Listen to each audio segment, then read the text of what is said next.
Bismillahirrahmanirrahim. Assalamu alaikum students. This is your teacher Miss Sana, and today we are going to study the second topic of our first chapter, Introduction to Chemistry, which is branches of chemistry.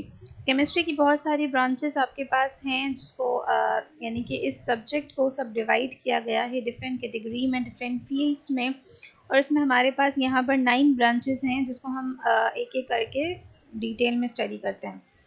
पहले हमारे पास है physical chemistry. Physical chemistry chemistry की वो branch है जिसमें आप atoms और molecules के जो कॉम्बिनेशन है, यानी कि कोई भी एटम कंबाइन हो के मॉलिक्यूल की फॉर्मेट में या मॉलिक्यूल्स कंबाइन हो के कंपाउंड के जब फॉर्मेट में आते हैं तो वो किस लॉ के थ्रू आते हैं या उनका जो कॉम्बिनेशन होता है वो किस प्रिंसिपल के थ्रू जो होता है, और क्या केमिकल रिएक्शंस जो है वो फिर वो मज़ीद आके परफॉर्म करते हैं, या एटम और मॉलिक्यूल से कंपाउंड बनने में जो हमारे पास डिफरेंट रिएक्शंस होते हैं, तो वो तमाम चीज़ें जो है ना वो हम गवर्न करते हैं, स्टडी करते हैं फिज़िकल केमिस्ट्री के अंदर।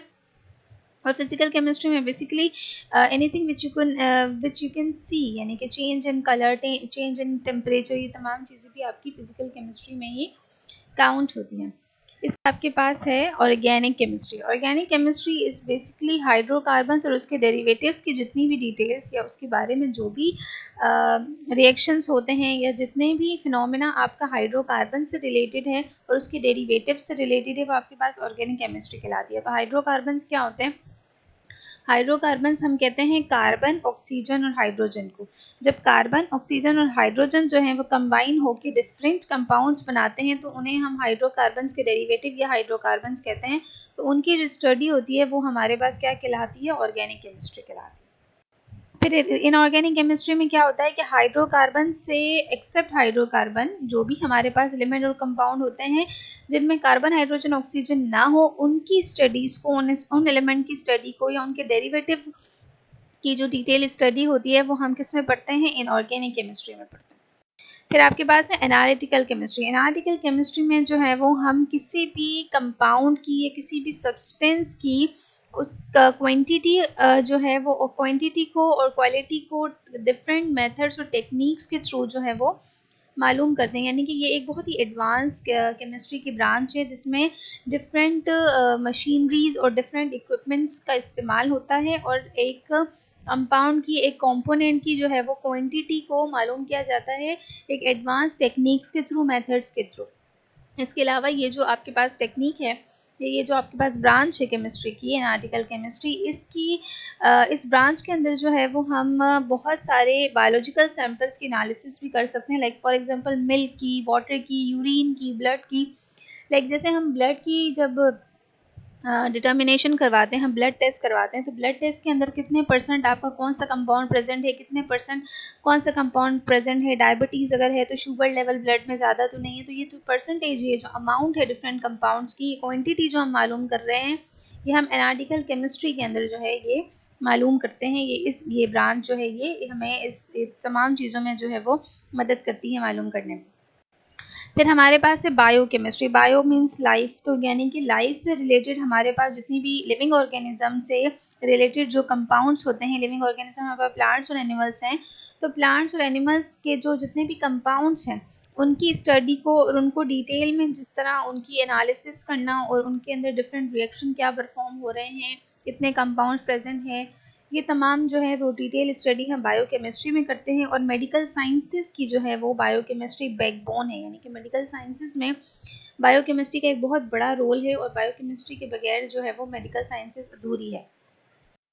इसके बाद हमारे पास इंडस्ट्रियल केमिस्ट्री है। नाम से ही जाहिर है कि इंडस्ट्री में होने वाले जितने भी केमिकल प्रोसेसेस होते हैं, जो भी सिंथेटिक प्रोडक्ट्स, यानी कि वो प्रोडक्ट जो कि आपको नेचुरली अवेलेबल अगर हैं या नहीं भी हैं तो आप उनको जो है लैब में बनाते हैं या इंडस्ट्री में बड़े पैमाने पर जब उनकी प्रोडक्शन करते हैं और उनकी जो है इम्प्लीमेंटेशन करते हैं, तो जैसे कि डाइस की फॉर्मेशन करना और फिर उसको कपड़े पर लगाना, तो ये तमाम चीज़ें कहाँ होती है? इंडस्ट्री में होती है। इसके अलावा डिफरेंट फार्मास्यूटिकल इंडस्ट्रीज़ हो गई, आपकी पेंट इंडस्ट्री हो गई, वहाँ पर इस सब्जेक्ट का बड़ा रोल है, वहाँ पर ये सब्जेक्ट जो है वो बहुत ज़्यादा इस्तेमाल होता है। इसके अलावा जितने भी आपके इंडस्ट्रियल प्रोडक्ट्स होते हैं जो इंडस्ट्री से आप ले रहे होते हैं, जिनको आप यूज़ कर रहे होते हैं, इसमें आपके फार्मेसी से रिलेटेड चीज़ें, यानी दवाइयाँ भी हो गई जो इंडस्ट्री में बनती हैं, बहुत सारी खाने पीने की चीज़ें हो गई, तो वो तमाम चीज़ों के अंदर जो इंडस्ट्री में जो है वो सबसे ज़्यादा जो है वो इस ब्रांच का इंडस्ट्रियल केमिस्ट्री का रोल है।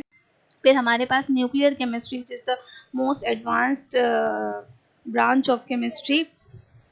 न्यूक्लियर केमिस्ट्री के अंदर जो है हम वो तमाम एटम्स जो कि आइसोटोपिक एटम्स होते हैं और जो कि इमिशन करते हैं इनविजिबल रेडिएशंस की, जब वो ब्रेक डाउन होते हैं उनके न्यूक्लियाई तो वो इनविजिबल रेडिएशंस को जो है वो इमिट आउट करते हैं, तो उसके अंदर जितने एटम्स के अंदर उन एटम्स के अंदर चेंजेस होती हैं वो तमाम की तमाम हम किस में स्टडी करते हैं, न्यूक्लियर केमिस्ट्री में करते हैं।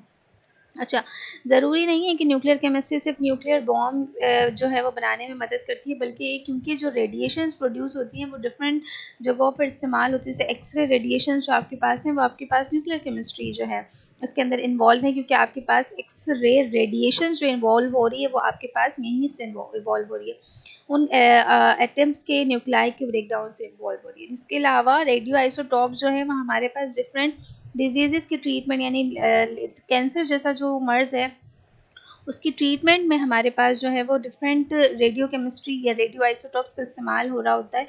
तो जैसे लेज़र ट्रीटमेंट जो होती है हमारे पास, या जो लेज़र ट्रीटमेंट, इसके अलावा रेडियो आइसोटॉप्स का इस्तेमाल होता है, तो ये तमाम चीज़ें जो हैं वो यूज़ होती हैं, और ये तमाम चीज़ें किसके अंदर आती है आपके पास, सॉरी, न्यूक्लियर केमिस्ट्री के अंदर।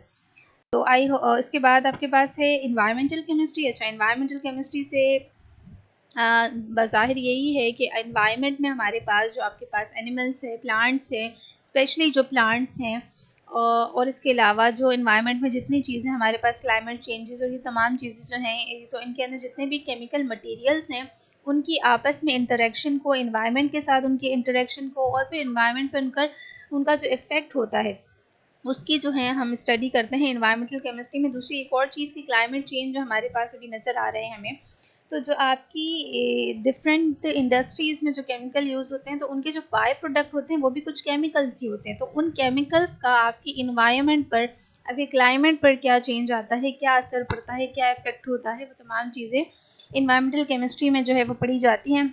और इन्वायरमेंटल केमिस्ट्री जो है वो आपकी पर्सनल हाइजीन से लेकर आपकी पॉल्यूशन, आपकी हेल्थ हैज़र्ड, वो तमाम चीज़ों को कवर करती है और हमें ये बताती है कि हमें अपने एनवायरनमेंट को किस तरीके से प्रोटेक्ट करना है, हम कौन से ऐसी चीज़ें इस्तेमाल करें जिसमें ज़्यादा तो है जो है वो ऐसी चीज़ें ना हो कि ओजोन लेयर की डिप्लीशन हो, ग्लोबल वार्मिंग ना हो।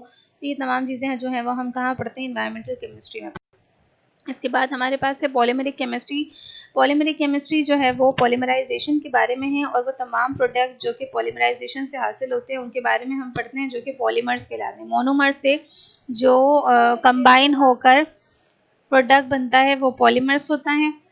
अच्छा, पॉलीमर्स में हमारे पास जैसे फाइबर्स, सिंथेटिक फाइबर्स हो गए, जो पाइप्स आपके पास होते हैं, रबर पाइप्स होते हैं, पेपर होते हैं, प्लास्टिक होते हैं, तमाम पॉलीमर्स है। तो इनकी प्रोडक्शन और इनकी जो है वो रिप्रोडक्शन हमारे पास जो होती है, ये तमाम पॉलीमराइजेशन केमिस्ट्री में हम पढ़ते हैं। और इसके अलावा इसके बहुत सारे यूजेस हैं जो हम फ़िलहाल तो नहीं पढ़ेंगे, आगे इंशाल्लाह अगर किसी चैप्टर में ये टॉपिक आए तो हम पढ़ेंगे।